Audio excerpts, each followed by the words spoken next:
this is Dave with NC Beer Guys. We promote NC Craft Beer online at NCBeerGuys.com. We do these videos and introduce you to some of the great beers available across the state, maybe to a new brewery, maybe to a new brewer. You just never know what we might introduce you to. It's all over the place. That's right. Today we're drinking beer out of the Mystery Brewing Company of Hillsborough. And you know what, guys? We hear you talking about us all the time, and I think it's a good day to talk about you. Well, that sounds great. So we're now joined by Erik Lars Myers, the founder of Mystery Brewing Company. So we'll do a buzz. We'll be right back.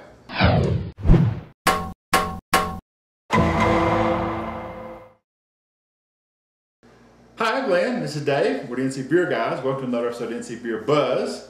We're joined by a special guest today who's going to turn the tables on the NC Beer Guys. Erik Lars myers is the founder of the Mystery Brewing Company out of Hillsborough. He's also the president of the NC Craft Brewers Guild.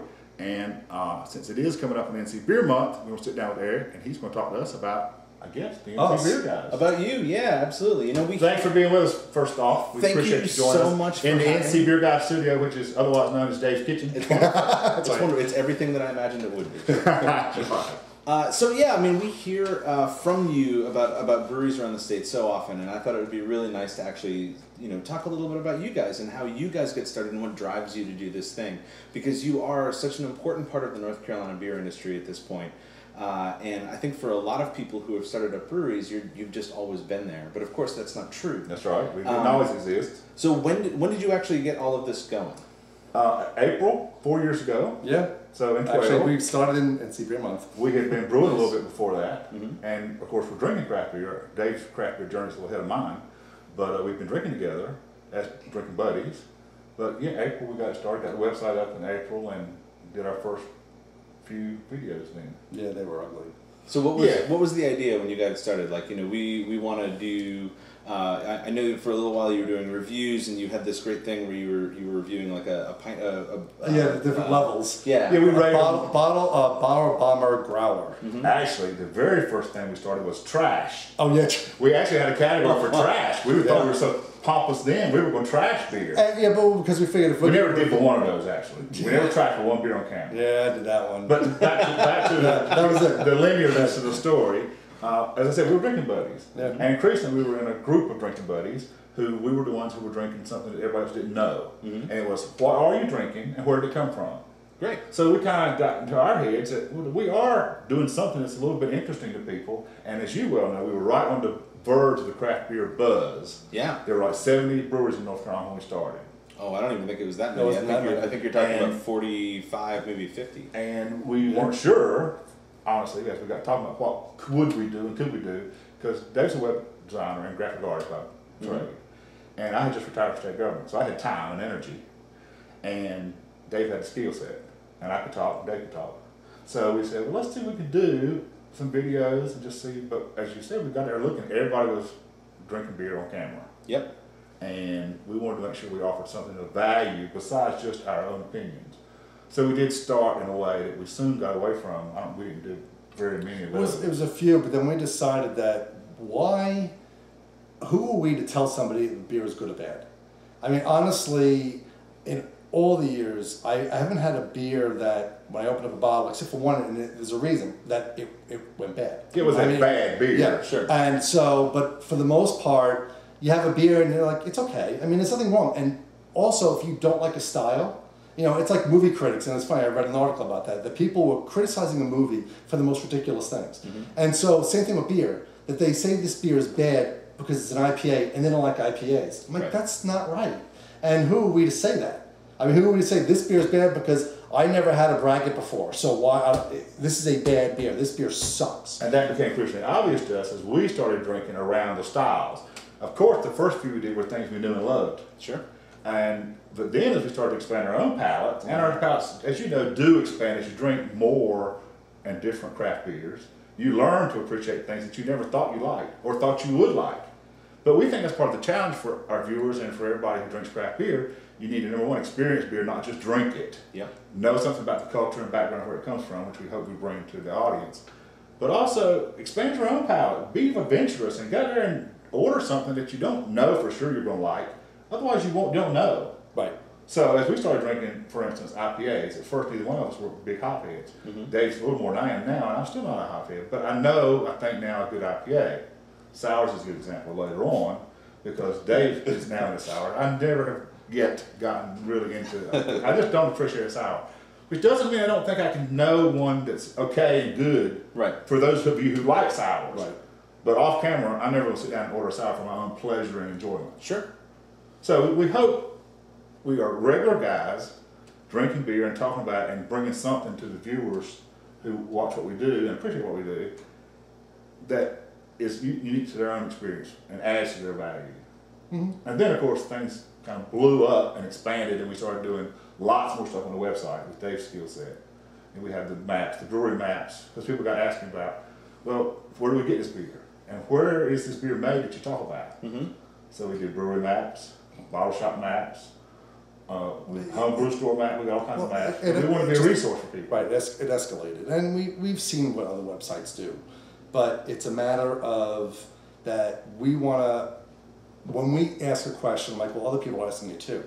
And so, like, our latest thing was about the brewing schools around the state. So we have a map for that because people are like, what schools are there? Yes, people come to us as a resource. Yep. We want to be able to provide that information. And so I'm like, if I'm going to do it, I might as well make a map for it. I'll do something, if people are asking me, then there must be a reason for it. So let's just add it to the website.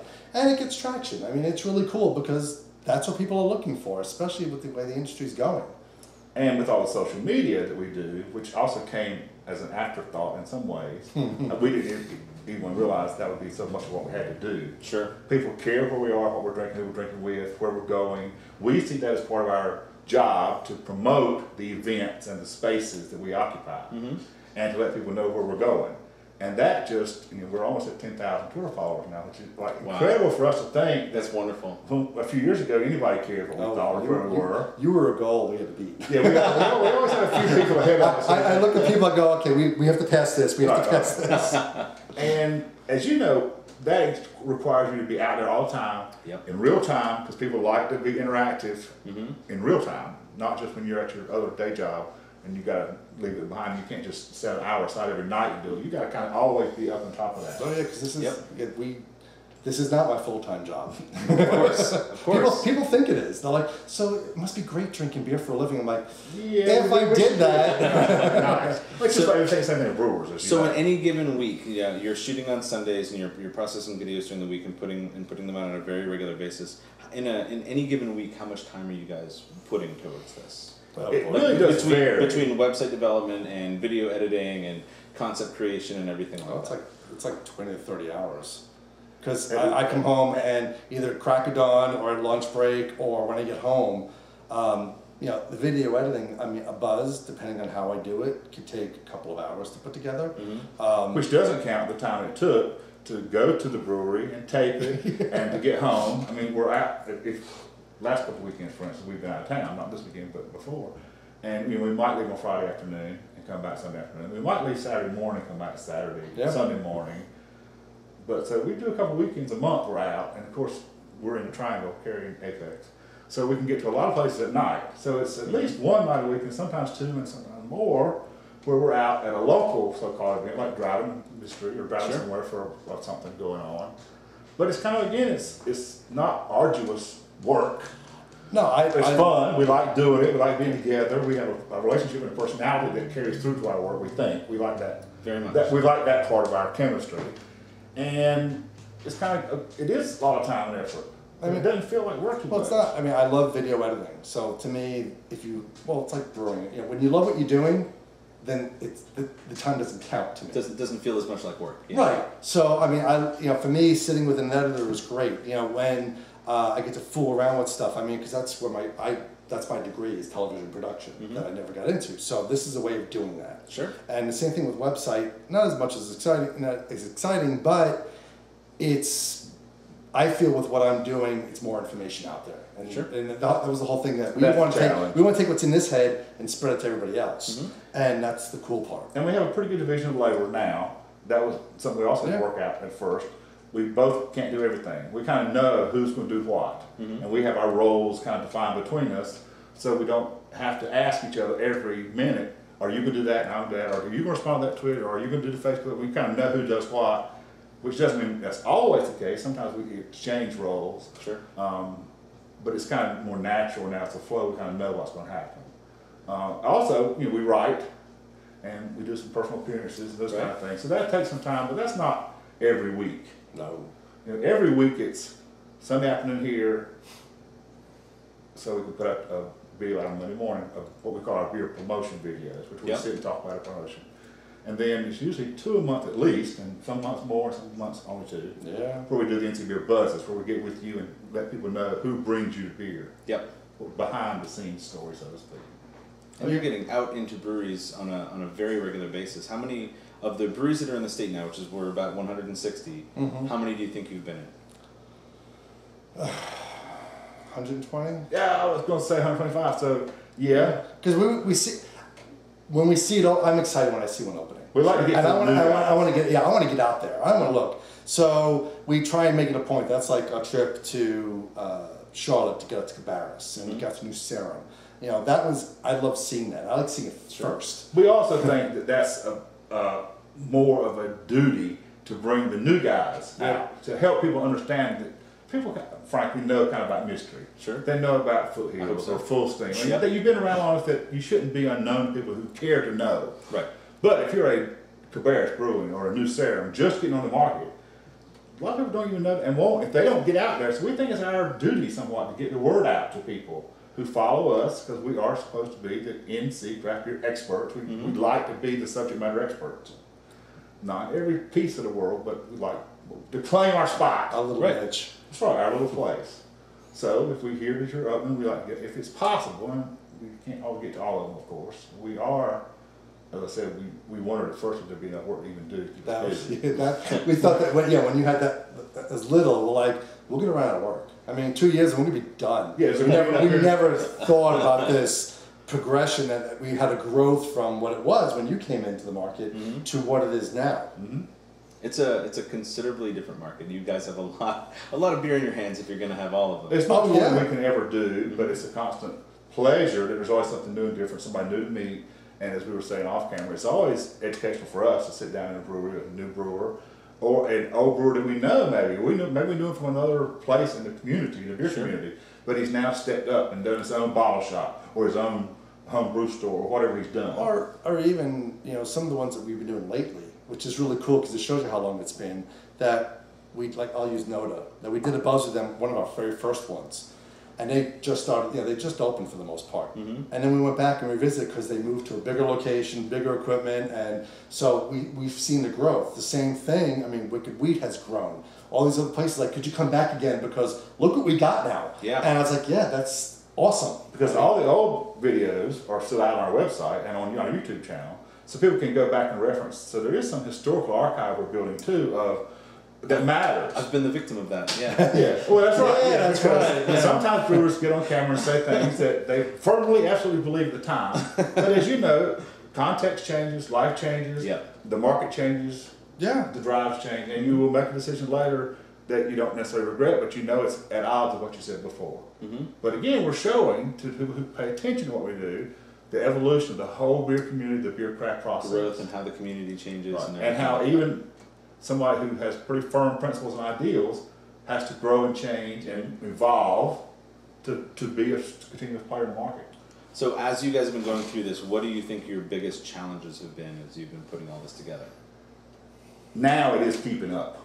Yeah. I think now it's keeping up with all the activity. One of the things that Dave does, which I told him originally that it's a great idea, but you'll never keep it up, is this craft beer directory, which is very popular on the website. But he would like to say he's got every beer in North Carolina on the website. He knows he doesn't. I know I don't. But he's constantly trying to keep it updated so that if you want to go search for by style or by brand, if you want to start all the mystery beers, hopefully he would have, but of course he doesn't have them all. That's a lot of work. It's a lot of work. It's constant. And then the thing is, I can only troll through, unless we physically go there and I'll take a picture of their board. But they go, oh, well, that's only for this month. Right. And they change them because And they're there's a small. one-off, They can do that. But it's hard to keep up, but I try. And the same thing on our events page, which is one of our most popular pages now. People come to our page to know about what's happening in my area.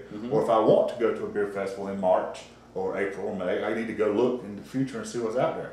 And we were kind of a one-stop shop for beer in that sense, for craft beer.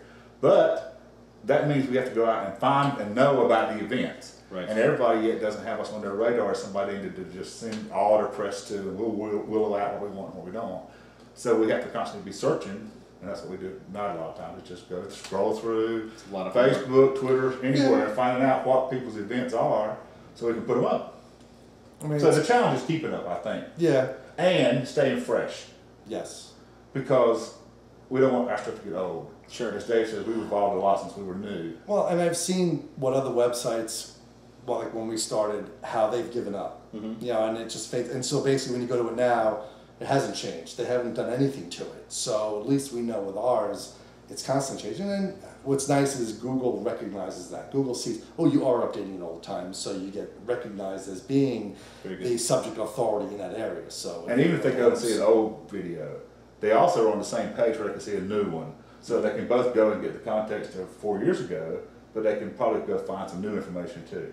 And I think it's important to have it all. We talked at one time about just taking off some of the old stuff off for bandwidth and other reasons. Sure. But that's not what we need to do. As long as we can, we like to keep it all up there in one place. Mm-hmm.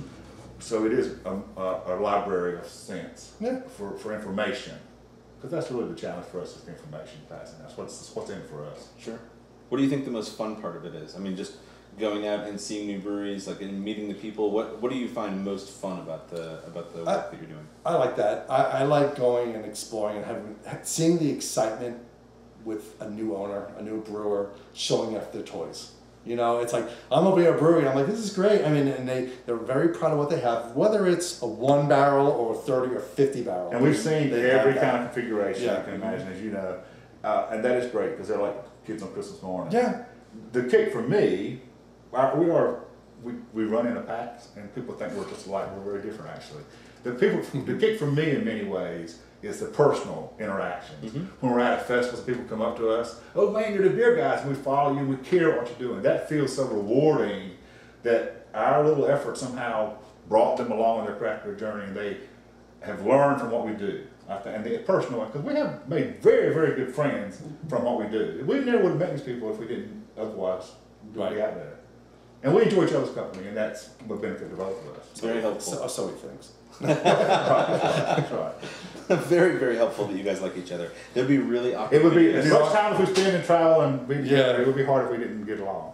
So what's the most travel you've done for? I know a little while back you did a trip through Charlotte and hit a whole lot of breweries at once. Our biggest one, Which one are you going to say? the actual one weekend. Oh, God. We came home. We left on like Friday noon. We came home Sunday night by dark, probably, and we came home with like 12 or 13 buzzes. Oh, yeah. And had done. We started from Boone and worked our way south. And we hit everything up in Boone and went all the way down. We had 12 or 13 new videos and had done a couple of festivals or a couple of events, which was why we never go out to a place just to do buzzes. We always time it with a festival or some event. We use our time wisely. And if we know we have to be somewhere for, let's say, an afternoon on Saturday, we may get up Saturday morning and work and schedule ourselves every 3 hours somewhere along the way, and then on the way back. I mean, even this past one that we did, where we first thing in the morning we got up and we had to we were drinking beer at 9:30 in the morning. Rivermen, and then we went to Triple C, and then we went up to Cabarrus, and then we went to New Sarum. Olmec, then New Sarum, and then down to Black and Blue. I mean, there was no. And then we were on television Sunday morning. And then Sunday morning on Fox 46. That's a new fun thing we've been doing recently. We've been invited 3 or 4 times now, and we're kind of regular. We're going on Mother's Day too. Fox 46 out of Charlotte. When we're in Charlotte on Saturday night, they have us on Sunday morning, their Sunday morning show. And they have a guy who's kind of into craft beer. And we sit there and talk to him about, we've done spring beers, we've done Super Bowl beers. Yep. I forget what the first one was. Just beer.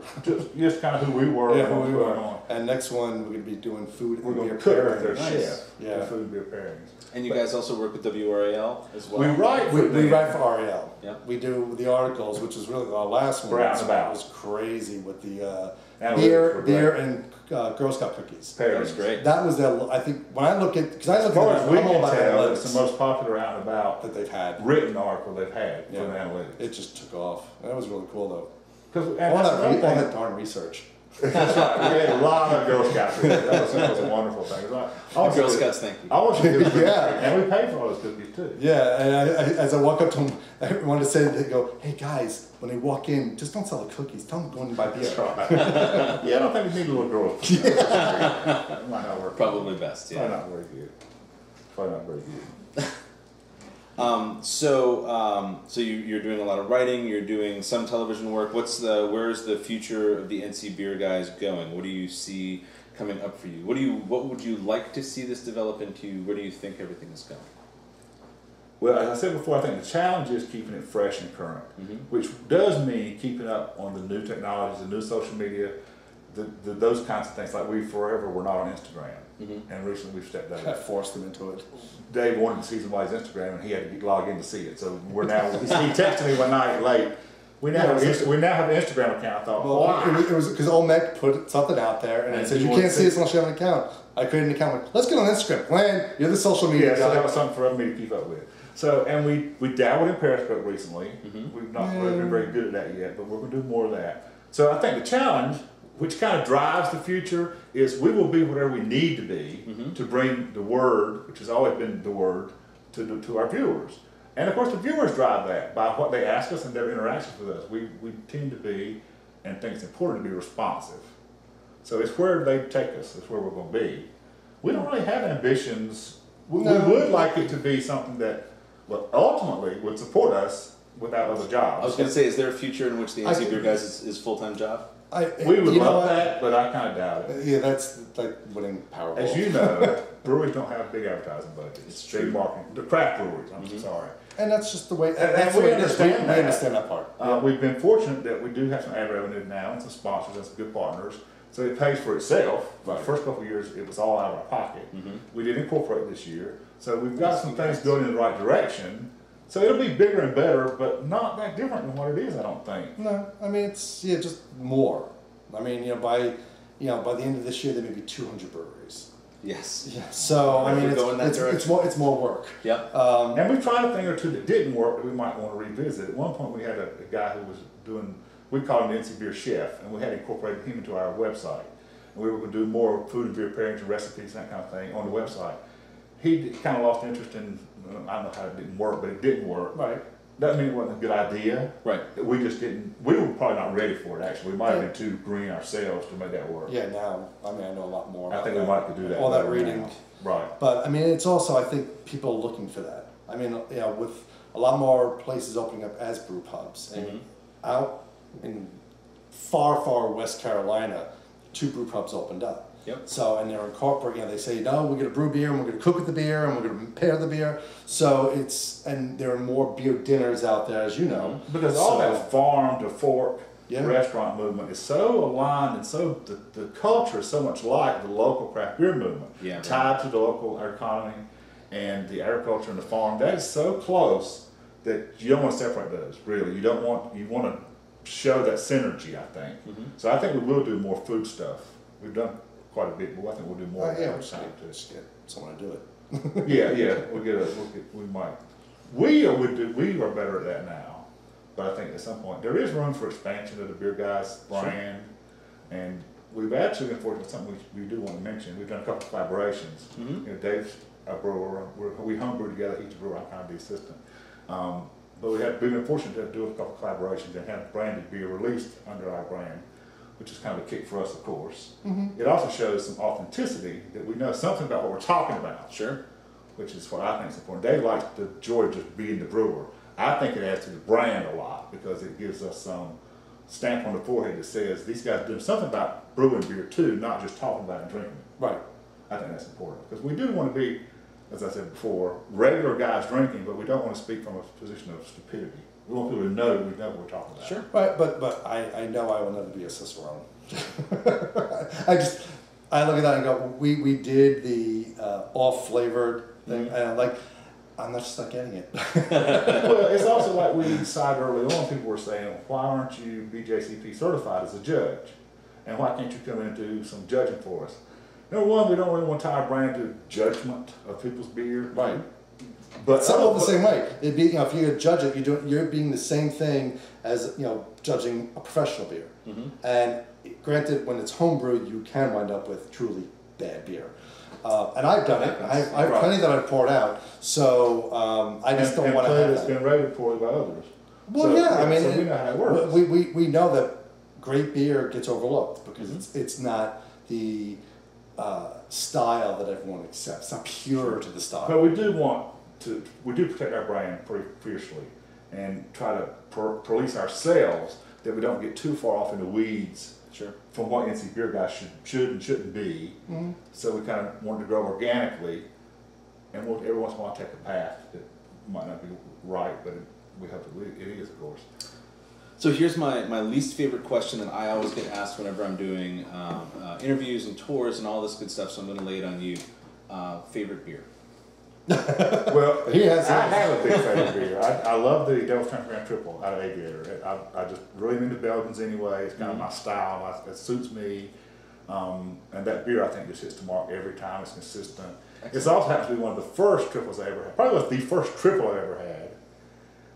And I grew to like it. It wasn't something I knew I liked from the first minute. Right.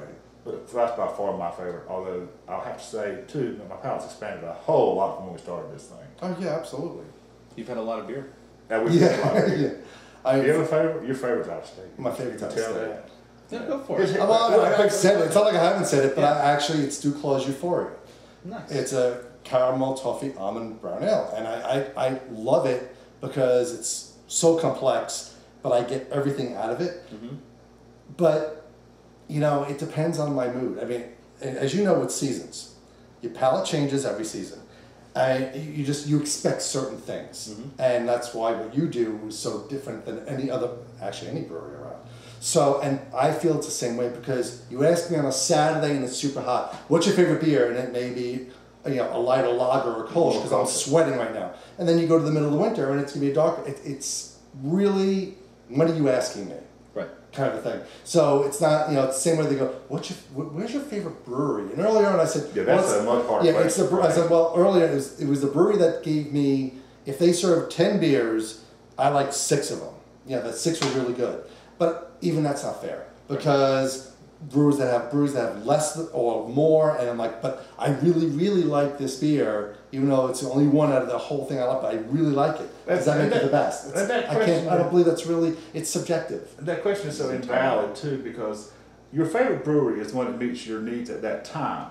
It's what you go to the brewery for. If you're just going to drink beer, that's one thing. You can find your best beer. If you're going for the experience and want to take your dog along or your kid along, you've got to go to a brewery that allows that, and everybody doesn't, although most do. Or you may want to sit out in the sun and enjoy the creek at a frog level. I mean, the experiences are so different, and as we've said again in time, it's just craft beer cannot be separated from the context that you're drinking it in. It came from a place and time, and it's going to be enjoyed in a place and time. And your favorite brewery, maybe one you visited yesterday because it just suited every need you had yesterday. Doesn't mean that next Saturday it won't be a very different one because you're in a different time and place for whatever reason. Right. So that's kind of a stupid answer, but you know what I'm saying. Wonderful point of view. That is not. I don't think the person who has a favorite brewery has had the full experience of all the breweries. For one thing, how do they know it's a favorite? It's 4,000 in the country. How do you choose one? Right. Yeah. And maybe the one that's next door. That's fine too. If getting there quick and getting home without being able to drive is good for you, that's your favorite maybe. Yeah. Whatever. So. And there's still more to explore. What kind of advice would you guys have for somebody who wanted to get into something similar? I mean, aside from like back off our turf. That's the first thing I'm going to say. Don't be us. We're us. We got it covered. But if somebody wanted to, I really want to support North Carolina beer, or somebody in Virginia, I want to be the Virginia beer guys. Right.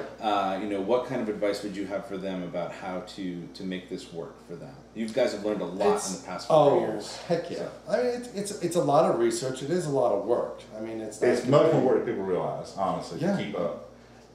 And it's just you have to have. I mean, what we find out with a lot of the other websites, because that's why with my skill set, that they go, well, we'll have to talk to the webmaster and see if we can do this. I'm like, you can't have that. If you don't control your own skill set, if you are dependent on somebody else, you have to call on the phone and say, I need to update 3 words on the website. Because ours changes every single day. Our website changes every single day. Because if Dave's not posting something new, he's correcting something, fixing something, or there's something going wrong. and he has that skill set in-house. Well, you know, there are things that happen. That crazy WordPress you use, something updates, and all of a sudden something doesn't work anymore. Right. The other thing I would say to people who think they want to do what we do is don't get in the way of who you're trying to serve. At first, it's really easy to think that you are important to them, and they don't know who you are. I'll never forget the first time we walked in to Carolina Brewing Company, and we were going to sit down with Mark and do our buzz. He thought we were going. He said, "You're not NCBeerGuys." He never met us, of course. Nobody had met us.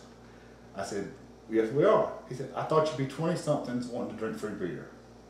He had no idea we came from a legitimate place, with legitimate skill sets, and wanted to do something that was not just mooch off a brewer and drink free beer.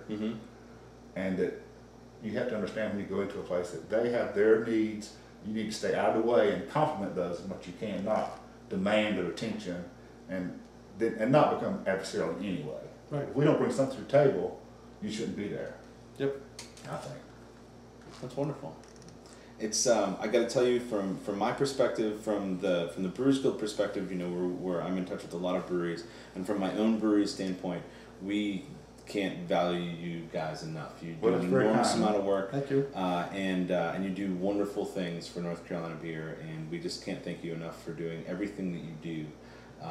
It's really wonderful, and we are a better beer state for you guys being in it, and that's a great compliment for us. And doing what you do. So. Thank you so much for that. No, thank you. We love hearing that. Of course, it's everything we want to do, what we do for. Yep. And we'll just keep on doing it. I hope you do. Oh yeah. I hope we do this again in a few more years. 4 years. And you're introducing me to the other 3 NC Beer guys. And, NC Beer group. But could we have an NC Beer girl? Would the wives allow that? Yeah. The times will? I don't know. No, All these no. overnight trips probably wouldn't go. No. Anyway, for the NC Beer Guys, this has been another episode of NCBeerBuzz. We want to thank Erik for being with us. We hope you've learned something about the NC Beer Guys. Yeah. They haven't learned too much. We didn't talk too much, did we? No. They didn't learn too much, did they? you got to keep a little bit of the mystery. That's right. Keep a little bit of the mystery. That should be your slogan. As Mystery Man said, keep a little bit of the mystery. Until next time, this is David and Glenn with Erik. Remind you to drink local and keep your beer dollars in North Carolina.